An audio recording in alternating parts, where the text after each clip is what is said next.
Shalom, selamat datang di Penyembah Kantoran YouTube channel. Dari manapun Anda berada, mari bersama-sama kita menyembah Tuhan. Oke, puji Tuhan. Wah, shalom para sahabat penyembah kantoran, worshipper dimanapun Anda berada. Wow, keren banget. Kita tadi udah cek, pastikan bahwa kita sama-sama sehat, sudah negatif, jadi waktunya kita ngelepas masker. Jadi dari awal kita sudah standar sama prokes.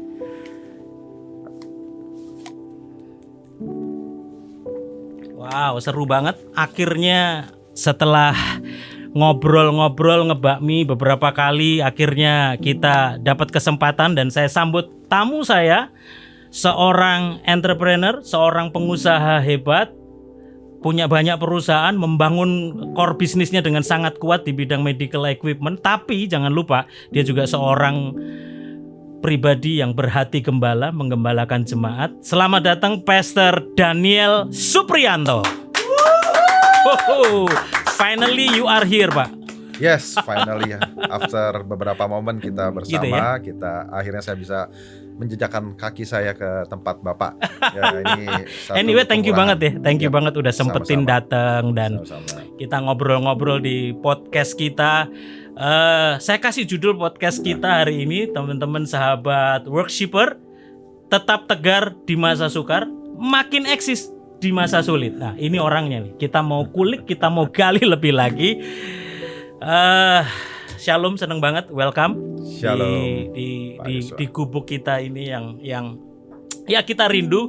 Intinya gini, Pak Daniel, kita membangun channel ini supaya kita bisa menginspirasi, kita memberkati banyak orang melalui ya nilai-nilai yang kita hidupi, bukan hanya di dalam dunia pelayanan tapi dalam marketplace. Kita sama-sama pengusaha, kita membangun bisnis kita, tapi bagaimana kita bisa spread a positive vibe, memberikan nilai-nilai inspirasi kepada banyak orang melalui apa yang kita hidupi.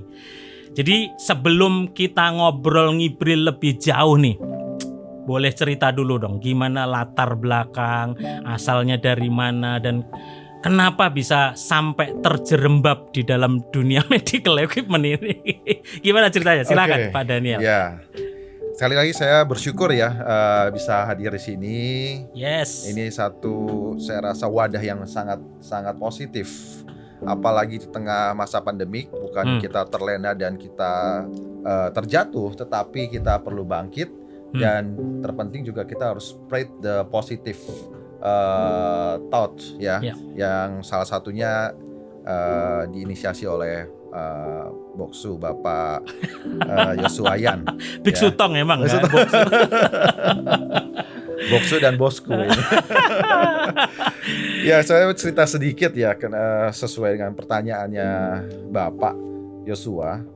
Awal mula memang saya punya passion dalam bidang kesehatan. Ya. Sejak saya di bangku pendidikan, sekolah, saya suka sekali dengan hal-hal yang berbau kesehatan. Ya, dulu kalau kita belajar kan namanya biologi. Ya, kimia. Ya. Nah, itu yang saya gelutin. Waduh, Ya, ini seru nih. Dari dulu udah seneng biologis berarti ini ya. Dulu sudah senang. Beda nih antara biologis sama biologi. Biologi itu prosesnya, biologi ya objeknya ya. Ceknya. Jadi gimana? Mulai akhirnya bisa langsung ke medical memang dari passionnya dari awal ya. Pertama dari passionnya. Oke. Tetapi kan passion itu sudah ada.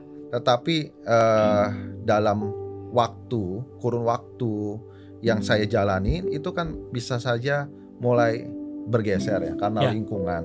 Oke. Tetapi karena passion itu tetap ada, ternyata saya kembali lagi dalam bidang kesehatan. Kan kalau orang ada passionnya tiba-tiba di medical gitu, apakah ada background keluarga, misalnya keluarganya dokter, atau kan biasanya langsung kamu mau jadi apa kalau gede, jadinya dokter gitu. Tapi kok ini malah jadi di bidang pengusahanya gitu. Kenapa Iya. tuh? Dari keluarga saya nggak ada yang menjadi seorang dokter, Oke. tapi saya dari dulu cita-citanya memang menjadi seorang dokter. Oke. Terus passion saya di kedokteran, di biologi ya saat Oke. itu. Tapi sangat sayangkan saya nggak bisa masuk dalam perkuliahan kedokteran, Oke. pendidikan kedokteran. Sempet daftar tapi ya. Tidak berani daftar. Tidak. Karena biaya kan cukup besar ya, bukan Itu cukup ya. lagi tapi sangat Besar, besar bagi ya. saya waktu itu, bagi keluarga saya. Jadi saya nggak lanjutkan, malah berubah ke pendidikan yang lain. Ya. Berubah pendidikan lain, tetapi dalam perjalanan yang cukup panjang ya, 4 tahun setelah saya lulus dari kuliah, sebenarnya nggak sampai lulus ya, tapi setelah stop kuliah 4 tahun kemudian saya akhirnya menemukan dunia kesehatan ini kembali lagi, yaitu lewat pekerjaan, dunia pekerjaan. Saya coba apply dan ternyata diterima dan masuk. Itu mulai awal muasalnya. Jadi saya masuk awalnya di mulai kerja Ya, di perusahaan di bidang medical equipment juga gitu ya. betul. Dan akhirnya ternyata ketika membangun usaha, usahanya nggak jauh-jauh dari apa yang dikerjakan ketika jadi karyawan dulu gitu ya. Betul, Wah, kita betul. ini tos dulu dong. Ini sama. Sama ya. Sama. Nggak jauh-jauh ketika Iya. kita mulai kerja gitu ya. Nah, tadi sama nih kita berada. Jadi kita ini, saya juga sama nih, dulu kan kerja di bidang sound system, akhirnya ketika memulai usaha sendiri nggak jauh-jauh dari sound system gitu ya. Nah, boleh cerita nggak awal mula ketika mulai setup pertama kali Global Medic Persada? Gimana itu ceritanya itu? Iya, perusahaan ini di setup tahun 2012. Oke. Tapi karena kita di bidang distribusi kesehatan perlu kan ada sertifikat distribusi. Ya. Nah, itu memang memakan waktu cukup lama, 6 sampai 7 bulan. Oke. Sehingga sebenarnya really activity-nya itu di awal tahun 2013. Oke. Ya. Ya, karena berbekal pengalaman, berbekal channel, Mhm. ya tentunya saya memberanikan diri untuk membuka perusahaan ini. Tapi kan namanya perusahaan juga, untuk membangun satu perusahaan diperlukan capital ya. Ya, capital ini juga hal dasar dari seorang pengusaha. Sure. Nah, itu juga membutuhkan satu pengorbanan ya dari kita, bukan karena kita spekulasi, tetapi karena kita melihat jauh ke depan. Ya. Ya, ini perusahaan akan bisa berhasil. Pasti penuh dengan perhitungan. Ya. Ya, kecuali kalau kita melangkah maju tanpa perhitungan, namanya itu spekulasi. Ya, tapi sorry nih, Iya. ada support dukungan dana atau capital dari keluarga, dari orang tua nggak waktu awal? Tidak ada. Jadi Oh, iya. Wow. dari awal pasti kita dari sendiri. Jadi Ya. dulu kami dan istri mengumpulkan uang untuk membeli rumah. Nah, Ya. rumah yang kami tempati kami jual untuk modal dasar dari perusahaan itu. Oke. Iya. Jadi ya, benar-benar awal-awal. dari modal sendiri lah ya, Modal sendiri. sama keluarga, pokoknya bersama istri gitu ya. Yes, betul. Ya. Betul. Nah, tahun 2012, 2013 mulai aktivitas. Nah, memang dari sejak awal kita sudah menjual produk-produk yang berhubungan dengan pernafasan, seperti ventilator, pasien monitor. I see. Jadi itu ada core bisnis kita yang pertama. Waktu awal sudah mainnya ventilator. Iya, Wah. betul. Nah, inilah sahabat workshipper, makanya saya kasih judul tema kita hari ini, tetap tegar di masa sukar, makin eksis di masa krisis. Kenapa? Karena ini seru nih pengalaman Pak Daniel ini. Siapa sih yang ngerti dan siapa yang berharap tiba-tiba ada pandemi terjadi? Nah, bro, sekarang sorry ya, jadi supaya kita lebih cair aja nih Iya. kita. Bra bro Akrab aja ya. gitu. Jadi ini seru banget nih. Nggak ada satupun yang nyangka ada pandemi, dan core bisnisnya dari awal ternyata ventilator. Jadi ketika banyak perusahaan struggling di masa sulit, masa pandemi seperti ini, tapi perusahaan Bro Daniel ini justru semakin berkembang pesat karena justru peralatan medis yang sedang amat sangat dibutuhkan. Bahkan kita kebayang kan kemarin waktu puncaknya Delta misalnya gitu ya, sampai tabung oksigen krisis, lalu kurang ventilator, dan itu bisa sharing dong. Apa pandangan Pak Daniel ini tentang ini, kan kayak blessing in disguise gitu ya. Berkat tak terduga itu kok bisa begitu gitu. Apa pandangan Pak Daniel mengenai hal ini? Ya, saya coba sambung tadi ya. Sejak awal kan perusahaan kita sudah memang bergerak di kesehatan, Ya. dan kita sudah memang menjual, mendistribusikan produk-produk pernafasan, ventilator. Tapi kalau kita tidak lakukan dengan setia, Ya. kita menyerah pasti di dalam perjalanan perusahaan kan ada up and down ya. Ya. Tapi saat kita lagi down, kita terus running. Oke. Ya, coba bayangkan saat itu saya tuker nih bisnis saya. Ya 1 tahun 2 tahun nggak jalan, saya tuker bisnis saya, ganti lagi industri. Nah ternyata pandemik datang. Ya. Tidak pernah sangka ternyata saya sudah misalnya di bisnis kosmetik nih ternyata kan. Nah jadi memang satu value-nya adalah kita harus lakukan dengan setia. Persistence ya. Persistence, betul, itu kata yang tepat. Jadi ya bisnis apa yang kita lakukan, kita perlu lakukan dengan setia. Walaupun saat ini belum menemukan jalan yang terbaik, tapi lakukan terus. Kita tidak pernah tahu kapan saatnya kita akan meraih hasil. Jadi mungkin bahasa saya itu kita nggak pernah tahu aha momennya gitu ya. Tapi tiba-tiba ketika sesuatu Tuhan izinkan terjadi itu jadi aha momennya gitu. Ketika ventilator dicari banyak orang, tabung dicari banyak orang, you are there gitu dan betul. Anda ada di situ gitu ya. Betul Dan sekali. Bukan berarti jangan salah sahabat worshipper, ini bukan mengambil kesempatan di dalam kesempitan. Kita tidak ada satupun yang berharap ada pandemi ini. Tapi satu hal, nilai tentang persistence itu penting banget. Karena Anda persisten, Anda setia dengan apa yang Anda kerjakan sehingga Tuhan kasih aha momennya, dan pandemi ini salah satunya. Betul. Ya, jadi saya setuju sekali kita tidak mengambil kesempatan dalam kesempitan, malah kita kembangkan ini. Ya, kembangkan ini. Perusahaan kita bukan hanya menjual ventilator. Akhirnya karena pandemi kita harus menjual produk-produk yang berhubungan dengan COVID juga. Oke, apaan tuh kira-kira tuh? Contoh, jadi di awal pandemi, sebelum pandemik masuk malah ya, Januari tahun 2020 masuk ke Indonesia, maksud saya Januari tahun 2020 kita sudah mengakuisisi satu perusahaan yang bergerak di disinfektansi. Sanitizer, disinfektansi. Saat itu belum ada pandemik. Sebelum pandemi. Sebelum pandemik. Jadi momen yang sangat pas. 3-4 bulan kemudian kita masuk, orang-orang cari sanitizer gitu ya. Saat itulah sanitizer dan disinfektan sedang. What a blessing ya. Ya. Jadi bukan hanya dari blessing in disguise itu, tapi ternyata ada perencanaan dan juga ada arahan yang tepat dalam bisnis. Jadi kita perlu, ya tentunya sebagai entrepreneur kita tidak melupakan ada wangsit dari atas, ada petunjuk, pewahyuan dari atas. Kita harus hidup dalam doa sehingga kita bisa mengerti apa yang akan terjadi. Ini keren banget nih. Jadi nilai-nilai yang pertama persisten, lalu yang kedua mendengar suara Tuhan. Jadi kadang-kadang kita ini bisnismen kan kita butuh feeling ya. Dan kalau kita bisnismen yang cuman berdasar kepada nilai-nilai duniawi, feelingnya itu cuman feeling dunia gitu.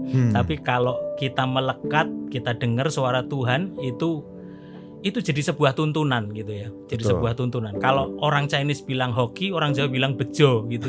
Tapi orang percaya bilang blessing. Betul. Setuju sekali.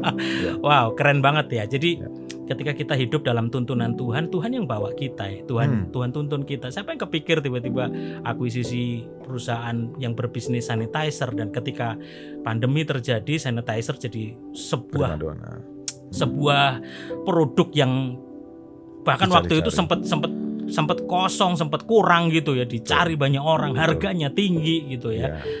Wow. Dan saya ngeliat gini Pak Daniel, ini saya mau hubungkan nih. Tadi kita banyak bicara tentang marketplace, tentang bisnis yang dihidupi oleh Pak Daniel. Saya yakin lah tadi bilang tentang pewahyuan. Kalau tidak ada kehidupan, keintiman sama Tuhan, saya yakin nggak dapet lah tuntunan seperti itu gitu. Nah, yang saya mau tanya gini, apa pandangan Pak Daniel? Karena selain sebagai seorang presiden direktur, CEO, bahkan founder dari sebuah perusahaan medical equipment yang terpercaya gitu, tapi Anda juga seorang gembalain jemaat gitu ya. Saya yakin ini ada korelasinya gitu ya. Apa pandangan Pak Daniel tentang servanthood leadership gitu ya. Nah, Dan saya yakin nilai-nilai itu yang Pak Daniel pakai di marketplace dalam memimpin bisnis gitu. Apa dampak servanthood leadership itu dalam kepemimpinan Anda di Global Medic? Gimana, Pak? ya, banyak tipikal pemimpin ya, cara-cara memimpin. Tapi saya sangat setuju sekali dengan kata servanthood leadership. Yes. Dan hal itu saya praktekkan dan realisasikan dalam pola kepemimpinan saya. Menurut saya dalam kepemimpinan servant leadership, value yang kita dapatkan adalah pertama itu listening, mendengarkan. Listening. Ya, kalau kita pemimpin yang bisa mendengarkan kata staf kita, karyawan kita akan mampu didengarkan juga sama mereka. I see. Ya. Ya. Dan pada saat kita punya punya kekuatan dalam mendengar, percayalah itu jadi salah satu jalan masuk untuk solusi. Wow. Because Yeah. a good communicator is Yeah. not a good speaker, but a good listener. Betul sekali. Poin guys, ini guys. Gimana? Jadi penerapan tentang seni mendengarkan itu gimana dalam penerapan kepemimpinan di Glomeda? Oke, biasanya kami biasakan dengan dua arah, kepemimpinan yang dua arah, mendengar dengan dua arah. Jadi tidak direction ke satu arah saja. Saat meeting, saat koordinasi, kita biasakan mendengar dari bawah. Oke. Ya, lalu apa masukannya? Ya. Kalau bisa mereka yang punya masalah, mereka yang memberikan solusi sendiri. Bukan kita yang memberikan solusi. Karena di situ kita bisa melihat kedewasaan dari leader di bawah kita. Wow. Jadi biasakan listening. Kalau nggak pernah kita dengarkan, kita hanya ngarahkan dengan tangan besi tanpa mendengar. Kita nggak tahu tingkat kedewasaan, tingkat kekuatan dari leader di bawah-bawah kita. Jadi banyak hal yang bisa kita dapatkan dari mendengar. Jadi seni mendengar ini lebih ke bottom up gitu ya. Betul. Bener-bener up-nya yang denger nih, masukan dari bawah gitu ya. Betul sekali. Oke. Betul Apalagi, sekali. Selain listening, kita bisa understanding tentunya, mengerti pokok permasalahan. Ya. Banyak leader tanpa mengerti pokok permasalahan yang sesungguhnya, akhirnya tidak bisa memberikan solusi yang tepat buat permasalahan itu. Setelah mendengar, kita proses, kita olah, lalu kita coba pahamin, lalu outputnya akhirnya pas. Ya. Sehingga keputusan-keputusan diambil sangat tepat untuk kemajuan perusahaan. Dan anak buah kita merasa memiliki keputusan itu ya, karena Betul. masukannya dari mereka ya. Betul. Nah, kata memiliki juga bagus. Jadi banyak karyawan itu bekerja untuk dirinya sendiri karena mereka tidak merasa memiliki perusahaan itu. Ya. Kita harus biasakan seolah-olah mereka yang memiliki perusahaan itu. Ya. Sehingga tanpa disuruh, inisiatif itu akan sangat tinggi sekali. Apa yang Anda lakukan supaya karyawan punya sense of belonging itu? Ya tadi banyak masukan yang kita bisa terima masukan, lalu membiasakan mereka memberikan solusi sendiri. Tentunya berkoordinasi dengan kita. Ya. Ya, tadi saya katakan mereka yang punya masalah sepatutnya mereka coba berikan solusi sendiri. Ya. Coba kita dengarkan dulu. Ya. Kalau menurut kita solusinya sudah tepat, ya silakan dijalankan. Jadi nggak cuman orang bisa kritik, tapi waktu dia melihat sesuatu yang nggak benar, dia harus memberikan alternatif solusi. Itu yang dibangun gitu ya. Betul. Ya. Apalagi di posisi manajer. Ya. Jadi selain dia bisa menangkap masalahnya, dia juga perlu bisa memberikan solusi untuk permasalahannya. Dan yang ketiga itu menurut saya sangat penting, developing, ya, untuk membangun. Seorang yang punya hati pelayan, pemimpin yang berhati pelayan adalah seorang pemimpin yang membangun, Ya. bukan yang menjatuhkan, bukan yang menghancurkan. Oke. Nah, seorang pemimpin yang punya hati developing ini pasti dia akan menciptakan leader yang lain. Kalau enggak, dia akan merasa tersaingi. Nah, Sehingga akhirnya karir daripada karyawan di bawahnya dia akan coba buat stagnan mungkin, Itu nggak bisa contoh. berkembang. Contoh pemimpin insecure itu ya. Ya itu kata-kata yang tepat saat ini ya, insecure. Nah, jadi kita harus punya hati yang besar Ya. untuk menjadikan mereka pemimpin juga. Ya. Tentunya developing juga bisa terjadi kalau kita memberikan teladan.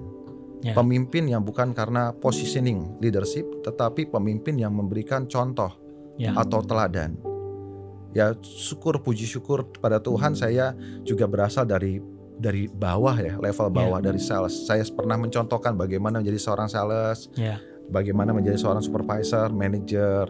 Jadi nggak tiba-tiba karena warisan misalnya saya bisa masuk dalam posisi itu, tapi memang merambah dari bawah. Iya. Jadi pemimpin yang memberikan contoh dan teladan. Saya percaya juga Pak Yosua juga mulai dari Ini hal seru yang sama. seru. Ya. Kayaknya sama ya kita tos lagi. Ya, gitu.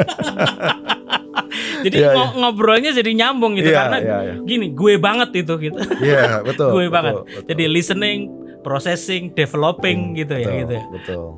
Apalagi itu kira-kira untuk membangun sense of belonging dari karyawan. Ya tadi seorang leader harus bisa create another leader di bawahnya.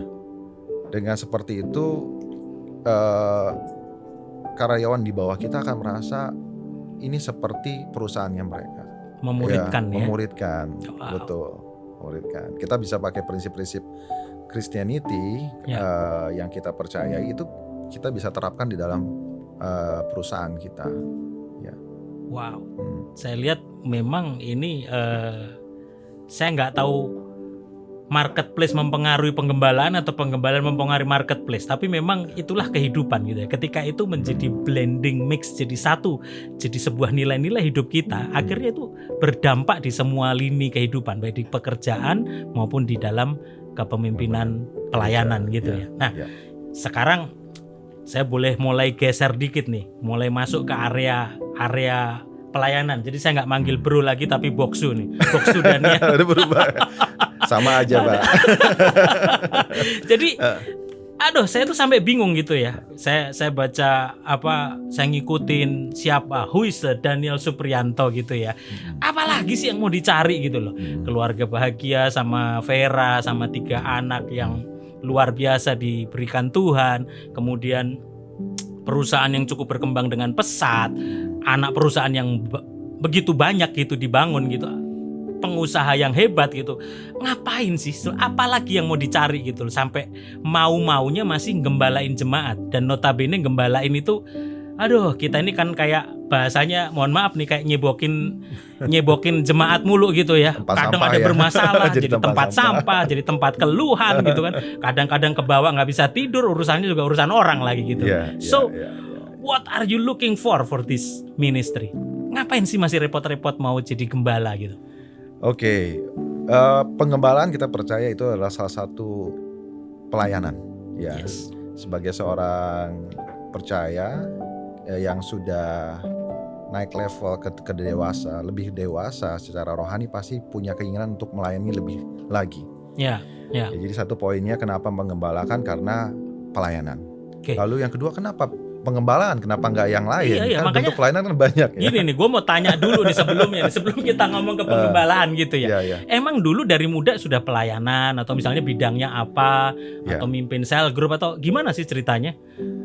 Ya puji Tuhan dari sejak kecil ya, sekolah minggu, remaja, gereja tempat saya dulu bergereja itu memang mengencourage dari sejak kecil untuk melayani. Bahkan saat saya remaja saya sudah melayani sekolah minggu. Jadi memang Christian value itu sudah ditanamin keluarga ya. Keluarga sudah dari sejak sekolah minggu, dari kecil sudah dibawa ke gereja lah istilahnya gitu ya. Keluarga dan tempat memang gereja. Gereja itu memang harus jadi tempat yang penting untuk kita bertumbuh secara iman ya. Jadi gereja tempat saya dulu itu ya, memang mengencourage, menumbuhkan rasa-rasa pelayanan itu sudah dipupuk sejak dari kecil. Ya, lalu di Jakarta ya dulu ya. Itu di Jakarta, saya tinggal di Jakarta. Lalu memang selain pelayanan ada panggilan. Seorang gembala harus punya panggilan sebenarnya. Pasti. Setiap pelayan ya harus punya panggilan masing-masing. Jadi panggilan ini sudah ada. Gua percaya banget lah kalau itu. Kalau nggak punya calling, udah jangan berharap jadi gembala deh. Itu bener-bener 3 bulan juga nyerah itu. Iya. Gimana dapat callingnya itu? Apa yang menyebabkan Boksu Daniel ini yakin this is my calling? Ya, dalam perusahaan ya, dalam perusahaan kita mengembangkan perusahaan, mengembangkan orang. Oke. Ya, saya rasa itu juga salah satu bentuk pengembalaan dalam workplace, Ya, dalam sambil ngeteh ya, marketplace. kayaknya mulai seru nih. Boleh. Dalam workplace, ya.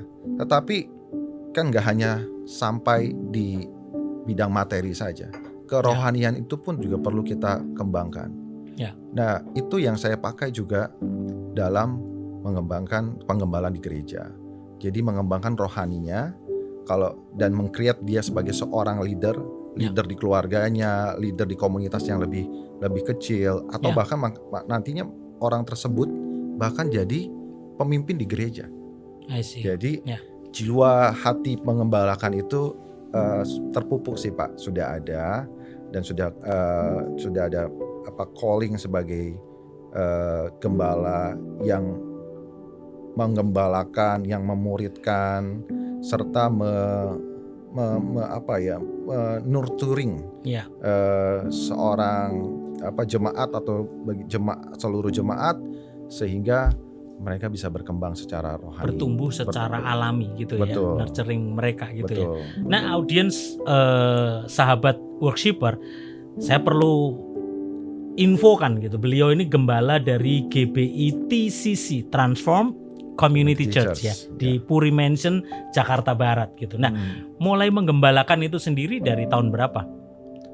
4 tahun yang lalu. 4 tahun yang lalu. Langsung di Puri Mansion itu ya, di tempat itu ya. Januari, sebentar lagi seminggu kemudian, seminggu akan datang saya anniversary tepat 4 tahun. Tepat 4 tahun menggembalakan. Nggak, gue tanya jujur ini 4 tahun ini nyesel atau gimana nih? Ya, tentu tadi ada masalah mengenai menjadi tempat sampah lah, tempat keluhan lah. Tapi itu yang mendewasakan gembala, yang membentuk jiwa gembala dan memurnikan motivasi. Ya, kalau motivasi kita salah, 4 tahun itu cukup waktu yang sangat lama. Iya.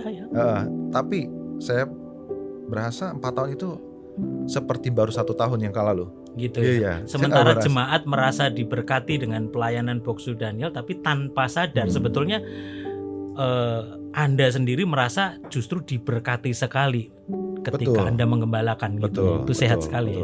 Betul. Cirinya adalah ada damai sejahtera. Damai sejahtera. Ya. Kalau nggak ada damai sejahtera dalam hati kita, maybe itu bukan panggilan kita. Ya. Tapi saya tetap lakukan itu tentu dengan kekuatan dari Tuhan yang memampukan kita. Gembala itu tetap ada ujiannya. Dukungan dari Bugem Vera gimana ini? Support sekali ya? Iya, karena masih muda, kita panggil dia Cigem ya.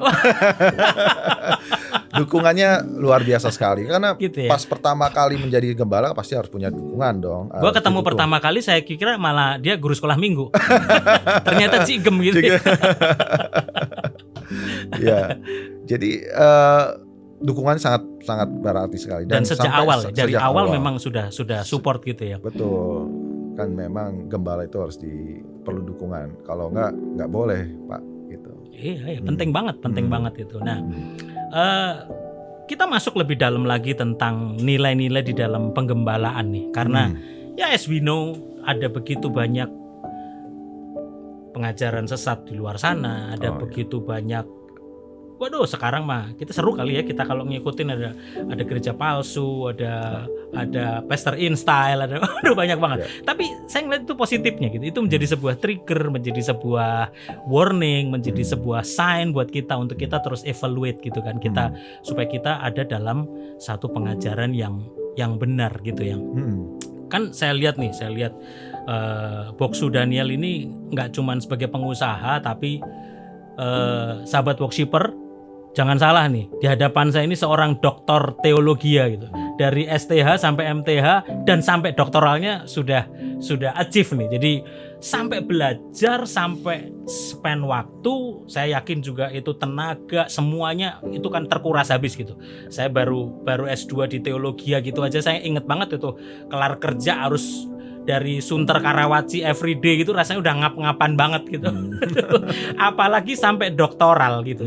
Itu pasti butuh effort dan juga sekali lagi itu persistence yang luar biasa sampai bisa kelar. Nah, pertanyaan saya gini, Pak Daniel. Apa pandangan Pak Daniel tentang perlunya pengajaran yang benar di dalam gereja saat menggembalakan ini, dan bagaimana pandangan secara visi GBI TCC tentang pengajaran? Gimana tuh? Ya, saya setuju sekali. Pengajaran itu menjadi hal yang sangat berharga. Ya, sebagai sebuah gereja itu bukan hanya hanya event organizer saja, ada ibadah saja, tetapi gereja itu harus bertanggung jawab terhadap pertumbuhan rohani dari jemaatnya. Nah, pertumbuhan rohani pasti harus didukung oleh asupan makanan rohani yang sehat. Wah, keren ya. Ya, kalau makanan itu dalam tanda kutip beracun, malah gereja itu menjadi kehilangan arah dan salah. Yang kita percayai ya, ada satu quotes, ada ayat yang berkata, awasilah dirimu dan awasilah ajaranmu, dan bertekunlah dalam semuanya itu. Sehingga kita dapat membangun diri kita dan membangun orang yang mendengarkannya.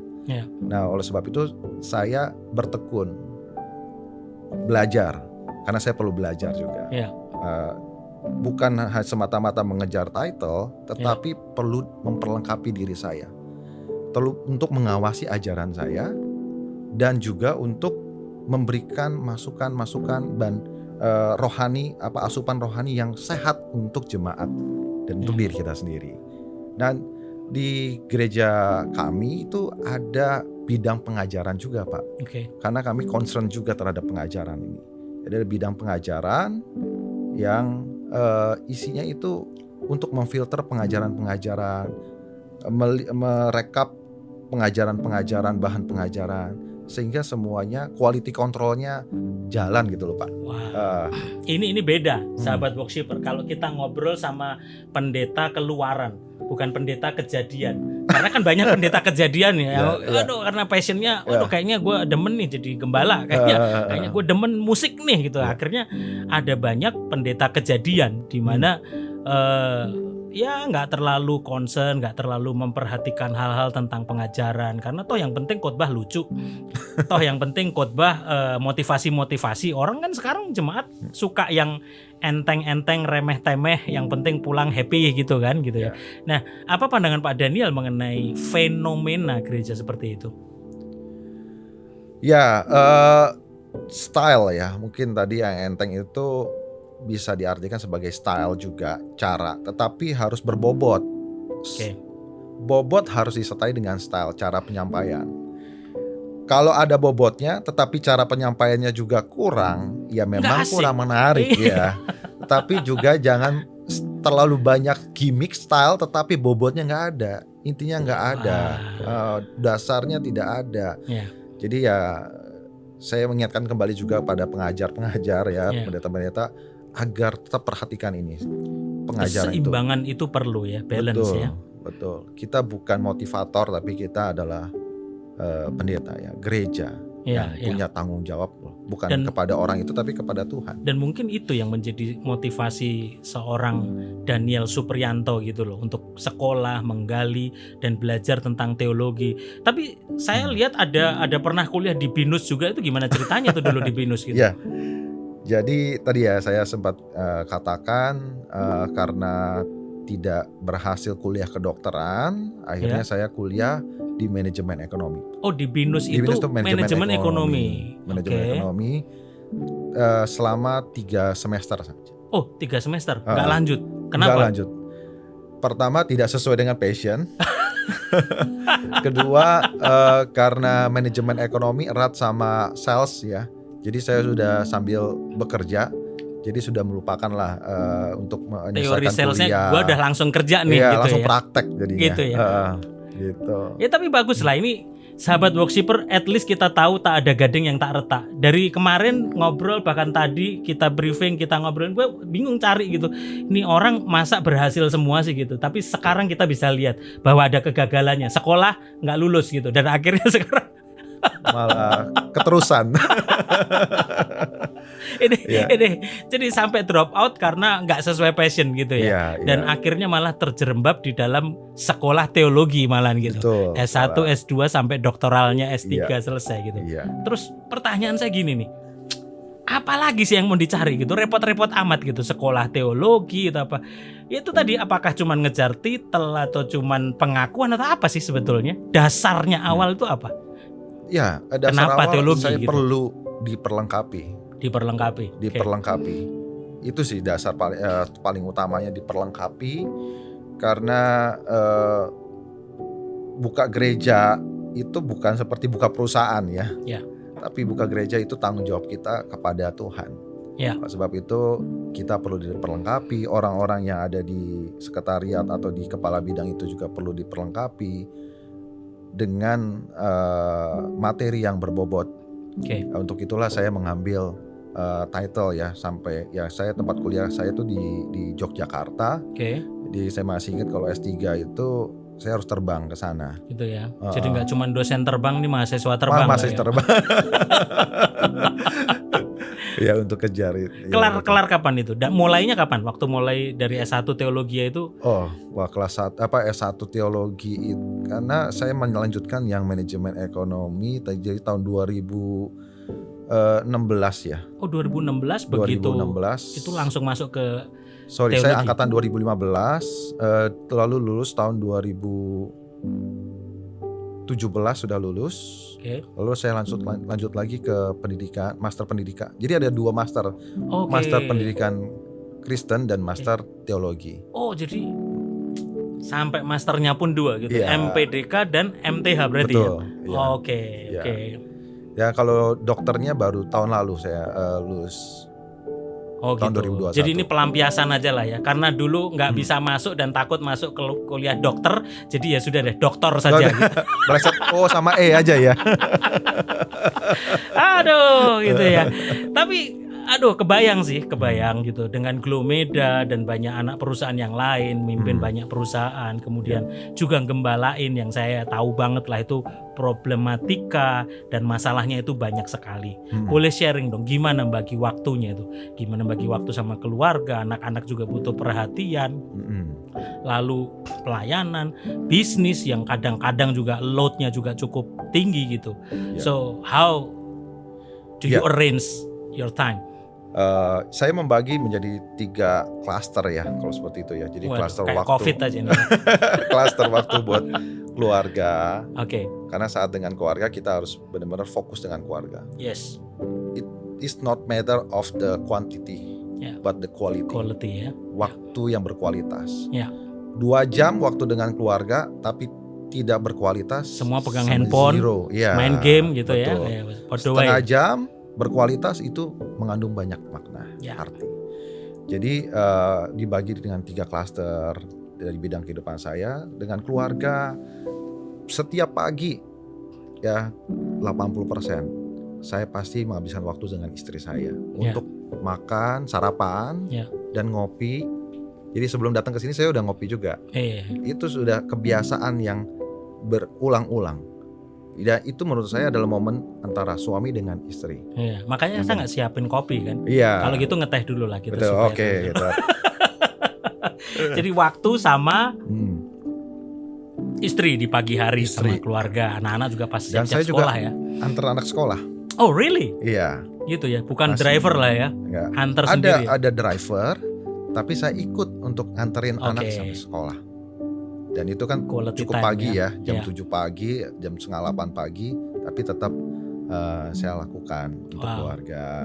Dan untuk bisnis, karena tadi ya punya prinsip leader create leader, jadi sudah ada leader-leader yang memimpin Ya. dan membuat sistem di dalam perusahaan. Middle itu. management udah jalan lah Middle ya. management sudah jalan. Ya. Bahkan di dalam topnya juga mereka sudah bisa ambil decision sendiri. Karena kami sudah bersama-sama lebih dari 10 tahun. Jadi sudah tahu lah Iya. sense-nya, lebih sudah tahu Ya. Selahnya gimana salahnya ya? di mana, Iya. pilihannya yang mana, itu sudah tahu. Dan untuk lini bisnis yang baru juga sama. Saya mempercayakan kepada leader yang sudah bersama-sama dengan saya sebelumnya, Ya. gitu. Dan untuk bidang dalam gereja, di gereja itu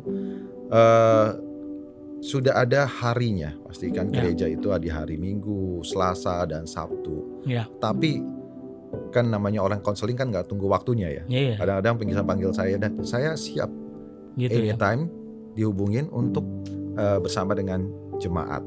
Luar Ya. biasa ya. Sudah pengusaha tapi juga cowok panggilan juga gitu. Untuk konseling tetap ready gitu loh, Ya, gitu loh. ya, Itu ya. butuh hati itu. Betul. Ya memang tinggal diatur waktunya, jamnya, tapi Ya. harinya tetap sama. kayak Dan gitu. itu tetap Anda berikan prioritas ya buat Ya, jemaat yang Ya. membutuhkan waktu Anda gitu ya. betul. Wow. Keren sih. Jadi karena memang ya time management ini kan yang sering penting dan banyak miss di Ya. banyak pengusaha. Mungkin bisnisnya hebat, entrepreneurship-nya hebat, tetapi keluarganya berantakan. Atau kalau enggak, ya enggak jauh, ya enggak deket sama Tuhan gitu. Akhirnya semakin jauh hidupnya sama Tuhan. Atau keluarganya harmonis banget, tapi ya kalau bisnisnya enggak jalan kan kekurangan terus juga lama-lama ada masalah keluarga juga gitu kan. Betul. Ada juga yang sibuk dengan pelayanan hebat sekali, namanya harum, seakan-akan hebat di panggung, tetapi di balik panggung ternyata ya nggak bisa membangun keluarga yang baik. Kemudian ketika pandemi terjadi karena dulunya habis sibuk dengan pelayanan, gereja akhirnya nggak ada, akhirnya bingung sendiri, Betul. kehilangan pos utama dari pendapatannya gitu. Nah, Ya. ini kan masa-masa pandemi ini betul-betul ya saya lihat memurnikan begitu banyak hal. Dan pandemi ini juga terjadi sebuah shifting besar-besaran. Ada disruption yang luar biasa terjadi gitu. Nah, ini yang saya mau tanyakan itu. Apa pandangan Bro Daniel nih tentang disruption yang terjadi di semua lini, baik itu industri, baik itu bahkan keluarga. Kan dulu nggak sekolah, anak-anak nganterin sekolah, sekarang online gitu ya. Maksudnya di online gitu, betul-betul itu disruption juga loh. Kita harus nemenin, ngajarin mereka gitu ya. Kemudian juga disruption di gereja. Biasanya dulu onsite, ketemu bareng-bareng, hahaha bersama-sama. Sekarang harus online. Nah, apa yang seorang Boksu Daniel siapkan dan pandangan Anda mengenai disruption yang terjadi ini di semua lini? Ya, disruption ini tidak bisa kita hindari ya. Itu pasti terjadi. Tapi bagaimana kita beradaptasi dengan disruption ini? Oke. Kalau di bisnis, karena memang saya bergelut di bidang kesehatan, Disruptionnya pas ya malah, pasar disruption- ramenya di situ malah. ya ya. disruptionnya tetap ada Pak, tetap ada tapi tidak masif. Adanya Contoh- positif karena permintaannya tinggi gitu kan? Ya, tapi saya perlu juga jelaskan ya, di awal pandemik malah permasalahan itu supply chain.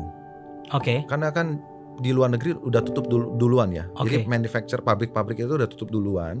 Ya. Lalu penerbangan juga terbatas. Oke. Kalaupun ada harus dia transit beberapa kali. Iya, waktu itu kan import kita juga lagi rada Sulit, susah banget gitu betul, kan. Belum lagi betul. global shortage Supply. yang IC, DSP sekarang lagi susah gitu ya. Betul. Oke, itu disruption ya. Ya, disruption terjadi. Tapi ya it's well managed ya kan. Saya rasa understanding dari customer dan beberapa penyesuaian di perusahaan itu bisa mampu menghadapi disruption yang terjadi. Di gereja juga pasti ada disruption ya Pak. Nah, ya. itu yang Dari menarik tuh. online, dari Gimana onsite tuh? menjadi online, ya kita perlu bersiap sih. Dan oleh sebab itu di gereja kami perlu beradaptasi, maksud saya di gereja kami saat ini yang tadinya kita tidak memikirkan sosial media atau digital online digital and so on, sekarang kita memikirkan itu. Ya. Kepengurusan kita ada bidang khusus untuk Social media. sosial ya. media. Digital ministry gitu. Betul sekali. Nah, itu penting dan saya rasa ini menjadi way out dari beberapa gereja. Ya. Karena kita nggak tahu ke depannya akankah ada gelombang yang lain, tapi Ya. yang paling penting adalah kita bersiap. Ya. Kita sudah siapkan wadahnya. Lalu di bisnis pun juga tidak ada perubahan visi. Yang ada adalah menguatkan value. Salah satu value kita adalah dynamic. Jadi value itu kan dari kata glomeda itu sendiri ya. D-nya itu dinamik. Dari sejak dynamic kan artinya bersiap dalam segala hal, segala keadaan. Nah, kita sudah siapkan itu. Jadi disruption pasti terjadi. Kita harus beradaptasi dan tentu kita bawa Tuhan dalam setiap perencanaan kita. Wow. Ternyata sama loh, kita tuh bangun perusahaan, bahkan nama perusahaan itu adalah value dari kita punya gitu. Saya Promedia inovatif solution. Jadi memang visinya, value adalah harus inovasi dan memberi solusi. Tos lagi dulu. Tos lagi. Dan bahkan suka salah sebut loh perusahaan saya. Dari Glomedan jadi Glomedia. Ini jangan-jangan kita nanti bisa satu grup gitu ya, satu grup. Glomedia sama Promedia gitu. Deket-deket amat gitu. Mengakuisisi ya. Bukan hanya mengakui tapi mengkamusisi. Saling memperlengkapi. Saling memperlengkapi. Gitu. Ya. Jadi about the church nih. So do you think church will rebound shortly? Akan balik dengan cepat lagi nggak sih setelah pandemi ini? What do you think? Ya saya lihat responnya ya. Ada yang mereka merindukan sekali onsite. Sehingga pada saat onsite itu dibuka, berduyun-duyun mereka datang. Tapi ada juga yang bagian orang yang tetap enjoy dengan online. Sudah terlanjur nyaman gitu ya. Itu pilihan ya masing-masing. Udah gampang window shopping, ganti channel. Khotbahnya jelek, gua ganti aja dah. Betul. Tapi ada value yang didapatkan dari onsite tentunya. Ada value yang didapatkan dari online. Nah, itu berpulang kepada pilihan masing-masing. So how do you manage? Gimana tuh? Ngaturnya dengan kan itu pasti ada kubu-kubu itu gitu kan, ada muncul di tengah jemaat gitu kan, ada yang aduh gua kangen nih, karena pada dasarnya kita ini adalah makhluk sosial dan saya yakin kebutuhan untuk mingle, untuk social life sama teman, berkomunitas itu menjadi sebuah kebutuhan. Ya, ibadah online itu bukan berarti meniadakan komunitas ya. Kita kan bisa bertemu di lain hari ya kan, karena ibadah itu bukan hanya hari Minggu. Komunitas itu bukan hanya hari Minggu, tapi bisa juga di hari-hari yang lain. Jadi kita tetap bertemu dengan mereka, mungkin nggak dalam jumlah yang besar, atau mungkin via Zoom juga gitu ya. Online juga, tetapi karena batasan jumlah, kita tetap datang onsite, ketemuan lah, ya ngobrol bareng 5 sampai 7 orang lah maksimum. Kita sudah bisa membentuk seperti ibadah. Jadi tetap disiasati ya tadi, adaptif tadi ya. Betul. Karena ibadah online bukan berarti meniadakan komunitas, itu ya poinnya ya. Iya. Gitu ya. Gitu. Wow, good point. Nah, menanggapi disruption ini baik di dalam bisnis, di dalam kepemimpinan gereja gitu, ada perubahan visi nggak dalam bisnis dan pelayanan setelah pasca pandemi ini? Kita sekarang mungkin belum bisa ngomong pasca lah ya. Kita masih ada di dalam masa itu, kita nggak tahu apa yang terjadi kemudian gitu ya. Karena ada banyak yang mulai nyaman online, ada banyak yang tetap merindukan tetap berkomunitas bareng-bareng. Kemudian juga terjadinya everything goes digital right now gitu ya. Semuanya udah tergantung dengan handphone, di marketplace juga begitu. Penjualan juga sudah online gitu ya. What do you think? Ada perubahan, ada visi yang bergeser nggak? Kalau visi tidak bergeser ya, karena visi itu harus stay, dia harus tetap firm, tapi yang mungkin perlu ditambahkan di misinya, ya perlu ditambahkan di teknisnya. Contoh di bisnis kesehatan, walaupun tidak ada pengaruh yang besar, tapi di teknis kan ada. Contoh seminar, pameran-pameran kesehatan juga menjadi online, tapi kita tetap lakukan itu. Ya baik lagi tadi karena value-nya perusahaan kita ada dynamic, kita jalankan. Lalu yang kedua di gereja, visi juga sama, tetap dia ada di situ, stay, menjadi dampak bagi komunitas sehingga jemaat itu dapat bertumbuh, berakar dan berbuah. Itu value yang visi yang sama, tetapi caranya aja yang berbeda. Tadi mulai ada kepala bidang dan bidang sosial media. Nah, itu cara kita menyikapi perubahan-perubahan yang terjadi. Ya, perubahan itu bisa terjadi, tapi kita perlu beradaptasi dengan perubahan. Ya, jadi yang penting tetap sesuai namanya gitu ya, global dinamika persada gitu, dinamik persada gitu. Global Medic Pak. sebenarnya. Global Medic, sorry, Tapi kan Global kalau Medic. Glomeda, G-nya grow, L loyalty, L obedience, ya sampai yang D-nya itu dynamic. Oke. Gitu. Global Medic Persada sebenarnya singkatannya. Global Medic Persada. Persada. Jadi mengikuti dinamika yang ada juga gitu ya, karena itu salah satu Iya. value yang ada di dalam Glomeda itu. Betul, ya. betul. Ya. Nah, sebelum kita tutup nih ngobrol-ngobrol kita nih, podcastan kita pagi ini gitu. Bagi tips dan sharing sama teman-teman worshipper nih.